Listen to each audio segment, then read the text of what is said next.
এলোমেলো ঘটনাগুলি গল্পের ঘটনাক্রম অনুযায়ী লেখো।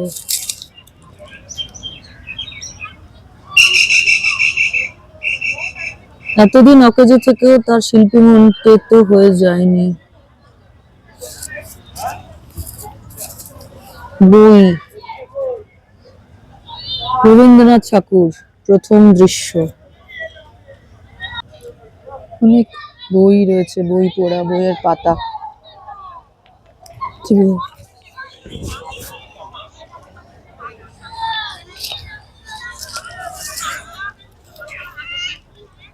Match the following. Learning types. Complete the following sentences.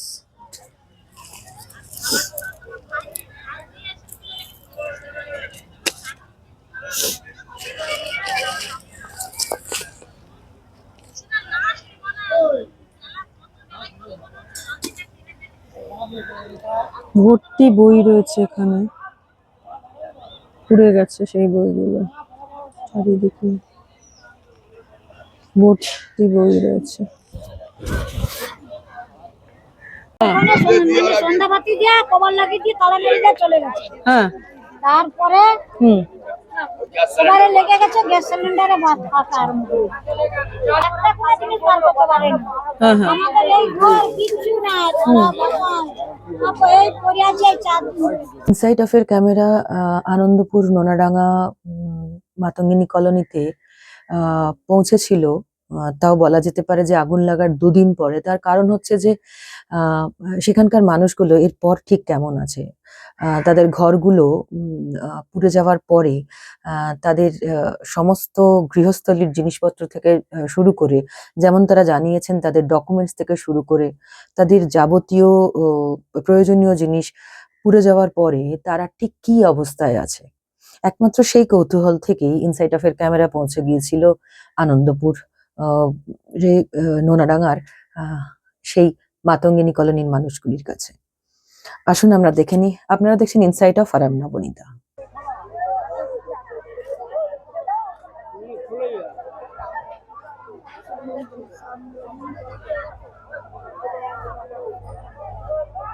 একটু জায়গা মাপামাপি চলছে।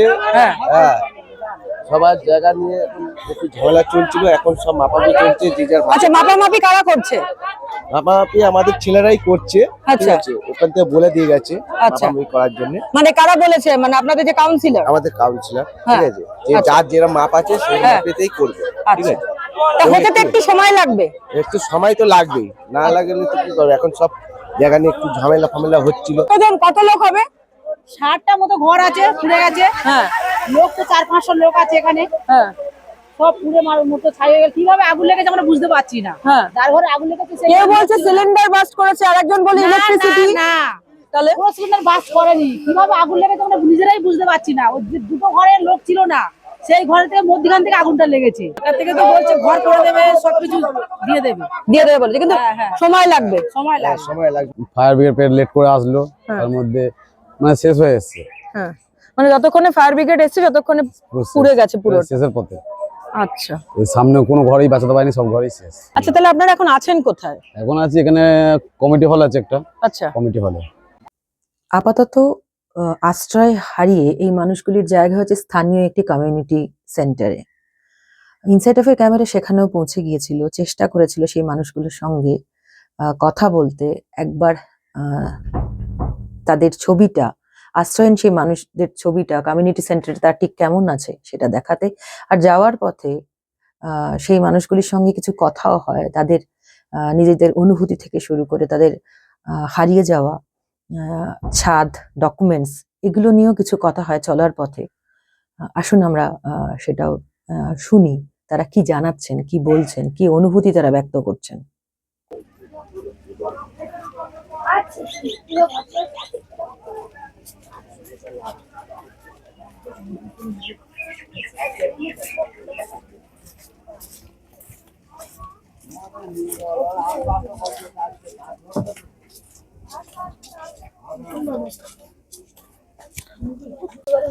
হ্যাঁ, ওদিন কোথায় ছিলেন আপনি? যখন আমি বাড়ি ছিলাম না, হ্যাঁ, কাজে গেছিলাম, সবাই কাজে ছিলাম, হ্যাঁ, বাড়িতে ছিলাম। হ্যাঁ, মিস্ত্রি, হুম ওই দুটো তিনটে এই যে আমি দুটো জামা গায়ে দিচ্ছি, এইটা গায়ে দিচ্ছি, এইভাবে দিচ্ছে।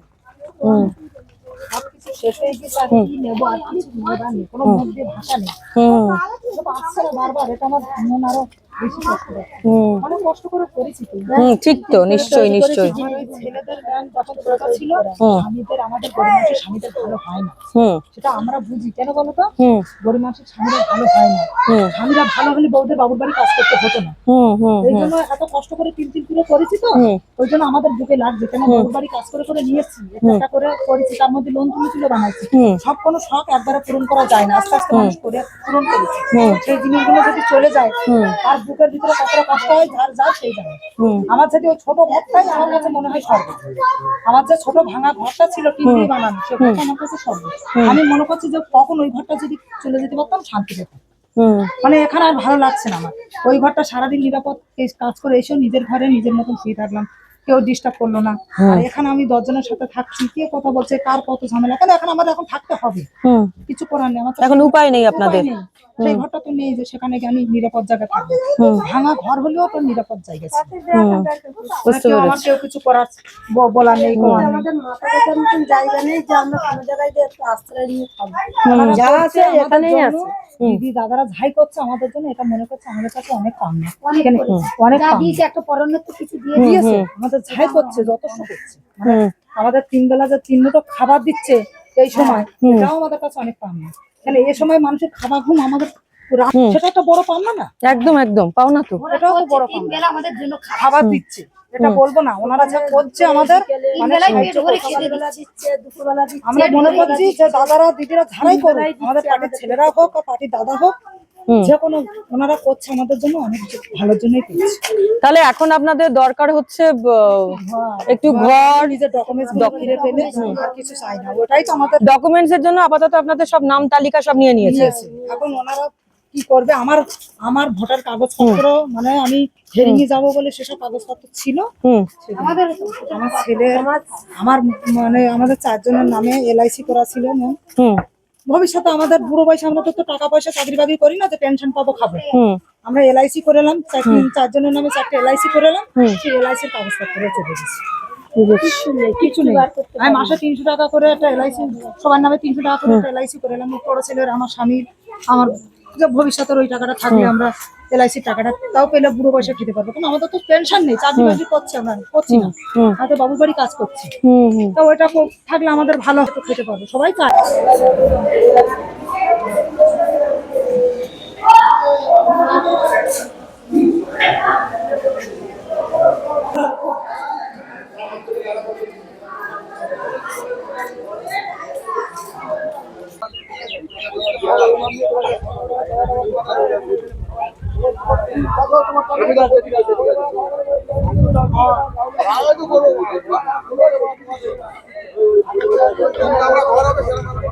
পরীক্ষা টরীক্ষাও তো আছে, ওখানে অনেক বইপত্র হ্যাঁ, দেখছি। আমার মেয়ে উচ্চ মাধ্যমিক দেবে, এই আমার মেয়ে ও আচ্ছা, ও উচ্চ মাধ্যমিক পরীক্ষা দেবে। তা কি করবি বাবা এখন?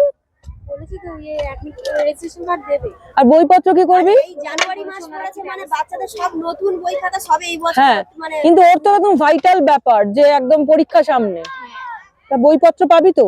বলেছে কিছু দেবে ওনারা।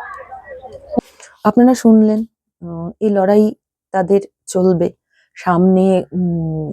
বাচ্চাদের পরীক্ষা, উচ্চ মাধ্যমিক পরীক্ষা, একটা পরীক্ষা, তারপর SIR এর যে প্রসেস, তারপরে সামনে নির্বাচন, এই সমস্তগুলো সামলে সেই মানুষগুলি যারা এই মুহূর্তে আশ্রয়হীন হয়ে পড়েছে, তারা ঠিক মতো তাদের আশ্রয় খুঁজে পায় কিনা, যারা সেই প্রতিশ্রুতি দিয়েছে তাদের সেই প্রতিশ্রুতি তারা পূরণ করে কিনা, এখন সেটাই দেখার অপেক্ষা। আপনাদের এই স্টোরি কেমন লাগলো জানাবেন। যদি আপনাদের এই স্টোরি গুরুত্বপূর্ণ মনে হয় তাহলে অবশ্যই চ্যানেলটিকে সাবস্ক্রাইব করবেন, স্টোরি শেয়ার করবেন। ভালো থাকবেন। নতুন এই রকম প্রান্তিক মানুষদের স্টোরি নিয়ে আবার আসবে ইনসাইট অফ।